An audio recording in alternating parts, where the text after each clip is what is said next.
At the family dinner, my parents wouldn't shut up about my brother's new 4-bedroom mansion. The pool's heated, the drapes are from Italy. Mom beamed like she'd built it herself. Fork's clinked laughter circled the table, and for a moment I was 12 again, forgotten, invisible. Then she turned to me, her voice dripping honey.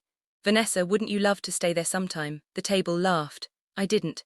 I set my fork down, calm and steady, and smiled just enough to make them nervous. Because they didn't know the truth yet about who really owned the street they were bragging about. Growing up, I used to think silence kept peace. In my family, peace meant letting my mother's voice fill every room and never daring to interrupt. Elaine Cole, my mother, believed her son Daniel hung the moon. If he made a mess, it was boys will be boys. If I came home with straight A's, it was that's what's expected. It took me years to realize she didn't hate me, she just didn't see me at all. Our house, in the suburbs, always looked perfect from the outside. Fresh paint, trimmed hedges, the kind of place that made neighbors wave. Inside, though, it was a kingdom built for one golden child. Daniel had a bedroom twice the size of mine, walls plastered with trophies from teams that never won. Mom clapped the loudest for him, even when he barely played. Before I continue the story, please subscribe to the channel and tell me first, where did you hear this from? Write it in the comments, because what happens next, most people won't believe. I remember standing in the hallway once holding a blue ribbon from my science fair, waiting for her to notice. She didn't. She was too busy icing a cake to celebrate Daniel's effort after failing a math test. Dad Robert stayed quiet. He loved us both, I think, but he loved calm more. His way of showing care was driving me to school when Mom forgot, or sneaking me candy when she scolded me for being too sensitive. I used to wish he'd say something just once to even the scale, but silence was his armor. Only one person ever looked at me like I mattered: Aunt Margaret, Dad's sister. She was the kind of woman who carried quiet power, single, successful, never needing anyone's approval. On my 12th birthday, she gave me a small leather notebook and said, "Write down every goal you have, one day you'll show them instead of telling them." That notebook became my map out. By high school, I stopped chasing Mom's praise and started chasing results.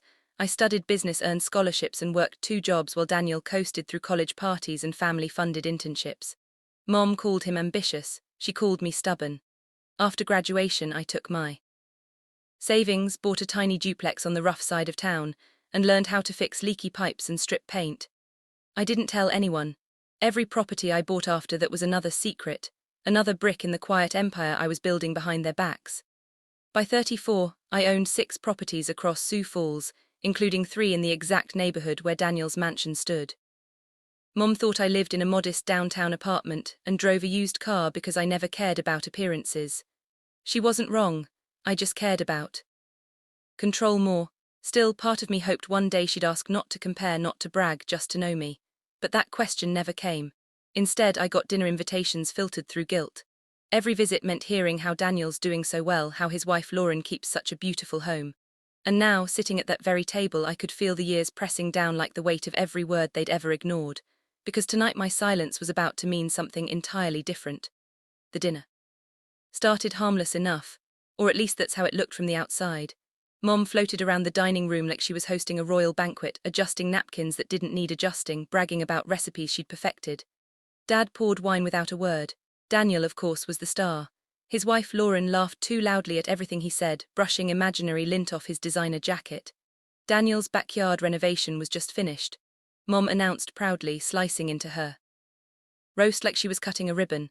They added a pergola, a fire pit, and a koi pond. "Isn't that amazing?" I smiled politely, the same practice smile I'd worn for years. "Sounds nice." Mom's eyes flicked toward me. "You'd love it, Venessa. It's so different from that, what do you call it, cozy apartment of yours." There it was, the jab wrapped in silk. I took a sip of wine instead of answering. Lauren leaned in, chin tilted. "You should come by sometime. Really, we have so much space now. You'd finally see what a real home feels like." The table laughed. Dad gave a small, uneasy cough.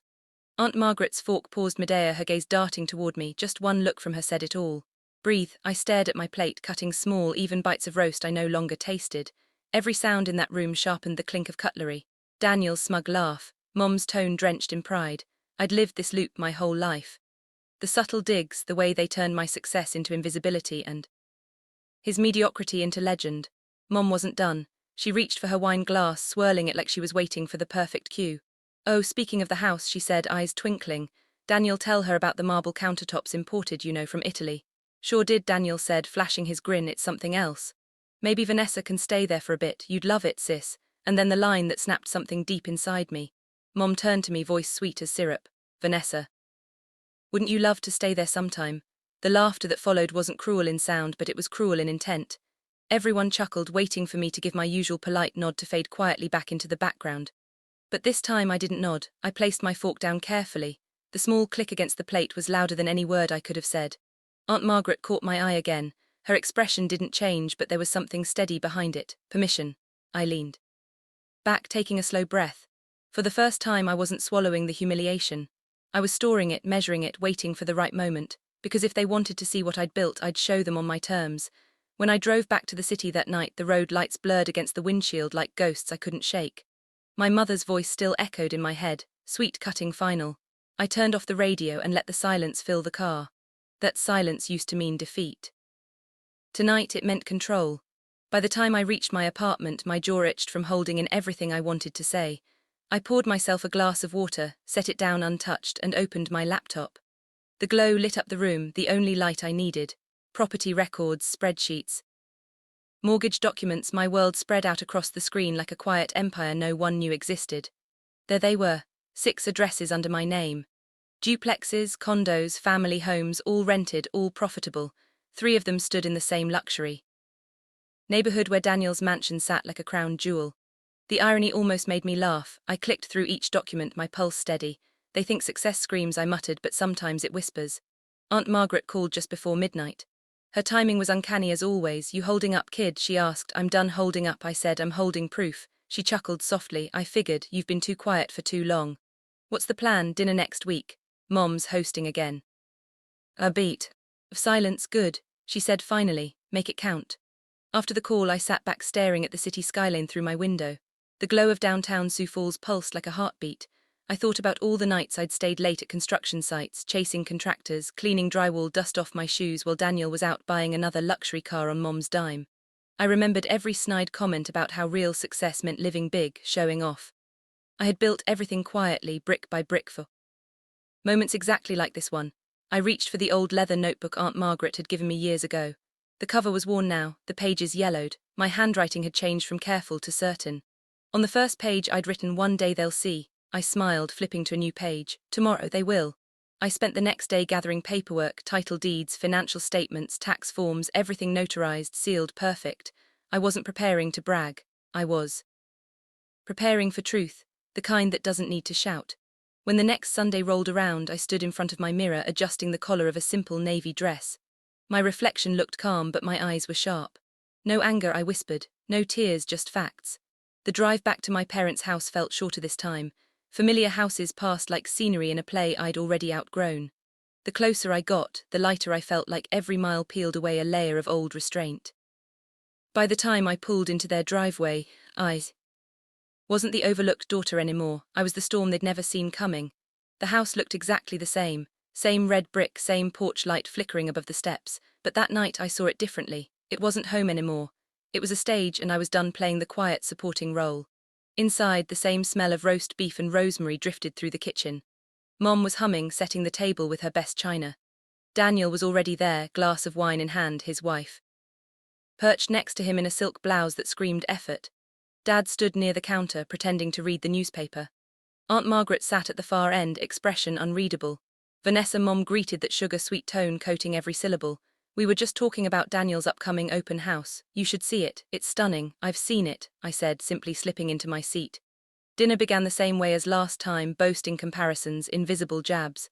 The conversation was a loop I'd heard my entire life. The only difference was me. I wasn't flinching anymore. Daniel leaned back, flashing his practiced grin.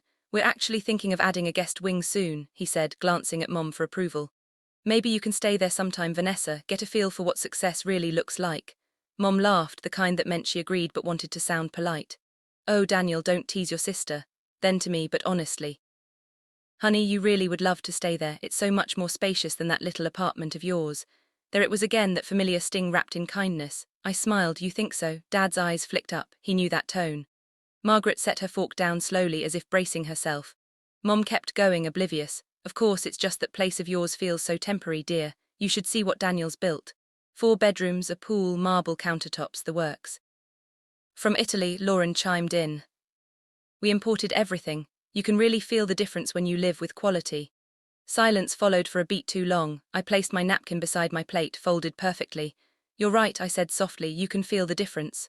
Mom smiled, proud of her successful lecture. Exactly, you see, it's all about because I own 2 houses next door to his. I cut in my voice, calm, even, and one right across the street. The room stopped breathing. Mom's smile froze like someone had unplugged her mid-sentence. Daniel. Blinked, the grin slipping. What? I leaned forward slightly, meeting his eyes. You heard me. 2 next door, 1 across. Which one do you want to stay in? The sound that followed was pure silence, the kind that fills every corner of a room until it presses against your chest. Even the clock on the wall seemed to hold its breath. Dad's fork clattered softly onto his plate. Venessa, he started, voice low, uncertain. I turned to him gently. Dad, I've been buying property for over 10 years, all on my own.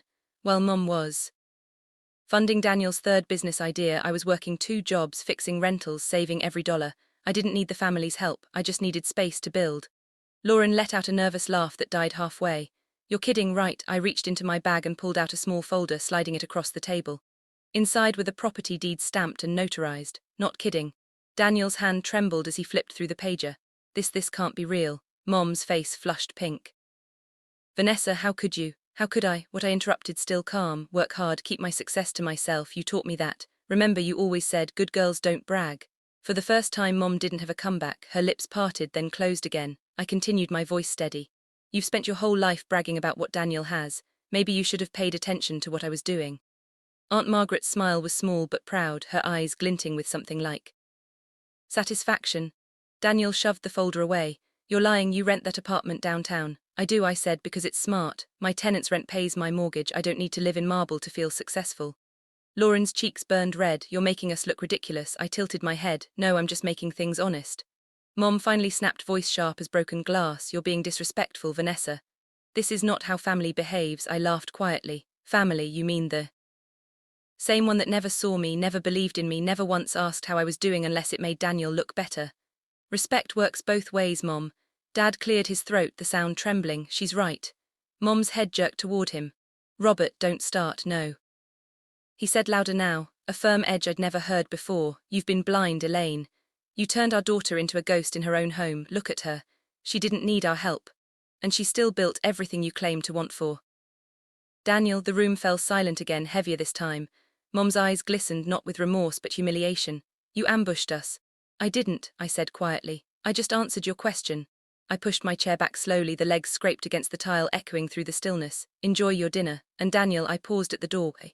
I'll keep the porch lights on just in case you ever need to rent one. Behind me I heard Lauren's sharp inhale, Mom's muffled gasp, and at Margaret's faint chuckle. Dad didn't say a word, but when I glanced back his eyes met mine, proud and sad all at once. Outside, the winter air hit like freedom. I stood in the driveway for a moment, staring at Daniel's house gleaming across the street, the same mansion they'd worshipped all evening. Only now, under the street lights, it didn't look so big. As I got into my car, I caught my reflection in the rear-view mirror, steady, unflinching. The kind of woman I used to wish my mother could see, and maybe finally she did. 3 months passed before I heard from anyone. By then, word had spread quietly through town. Daniel's mansion had been listed for sale. A friend in real estate called to confirm what I already suspected. He'd taken out a second mortgage to keep up his image. And now the debt was eating him alive. The house everyone bragged about had become his burden. Mom stopped calling after that dinner. She sent one text, you humiliated us, and I never replied. Dad reached out weeks later asking to meet for coffee. He looked older, tired. I should have stood up for you sooner, he said. I didn't answer, but I didn't walk away either. That was enough for both of us. As for me, I poured my energy into something new, the Horizon Fund, a scholarship program for kids who'd been told they weren't enough. The first 10 recipients stood on stage with me the night we launched it. Their parents clapped with pride, the kind I used to wish for. When the applause faded, I stood alone under the lights, calm, weightless. The mansion, the dinners, the silence, all of it had led here. Sometimes revenge isn't loud, it's steady, it's peace. That night I drove past Daniel's old neighborhood. The porch lights from my properties glowed softly in the dark, quiet proof that I'd already won. I didn't feel angry anymore, just free. For the first time, silence didn't hurt, it healed.